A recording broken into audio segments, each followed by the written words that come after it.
Šitas gan man vairāk patīk. Behačka. Ar empaku. Ar 3 poloskām sporta. Bet šits arī diezgan labi sapakots visnībā. Ejam parādīšu. Redzams uzreiz empaku, kā jau teicu. Komforta beņķus. Vot, lai arī kāds ko būtu teicis, bembjos komforta beņķi ir must have. Jo tie ir ērtākie beņķi, ko tu vien var jebkādā mašīnā dabūt. Paies laiciņš, kamēr tu saregulēsies, kā tev vajag, bet es nezinu, tālākiem gabaliem, man ir ķipa 2 bembji, man abiem ir komforta beņķi. Tas ir čista, tas ir labākais izgudrojums. Pagā, es pieregulēšos bišķiņ. Vso, tā kā mājās. Perfekti.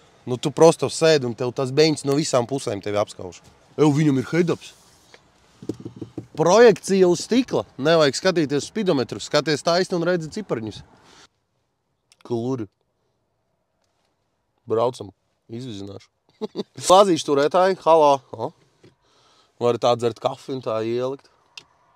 Bet īstenībā, šitajos 60-tajos tie glāzīšu turētāji, ķipa, jā, tas ir ērti, ka viņi ir šeit, bet reāli kāpjot iekšā, es no savas pieredzes saku, kāpjot iekšā pasažieris, ja nepamana šito, vai pat šito, jo paskaties reāli, viņš tev reāli traucē iekāpt, no šitās puses. Viņu reāli var diezgan viegli ar kāju nonest. Tā kā šitā ir tāda slimā vieta šitiem bembjiem. Bet šeit viņi strādā, par laimi. Es nevaru beigt priecāties par tiem beņķiem. Tik ērti, ak Dievs. Melnie griesti dabīgi, jo empaka. Šito gan prasītos. Šito gan es gribētu koku apdari. Nezinu, man patīk, kad ir koku apdari mašīnā. Kaut kā omulīgāk. Kur meklēt braucamo? Motorfai LV. Labākā likme piķim. Tepat Motorfai LV. Apkopo datus no oficiāliem autotirgotājiem Latvijā.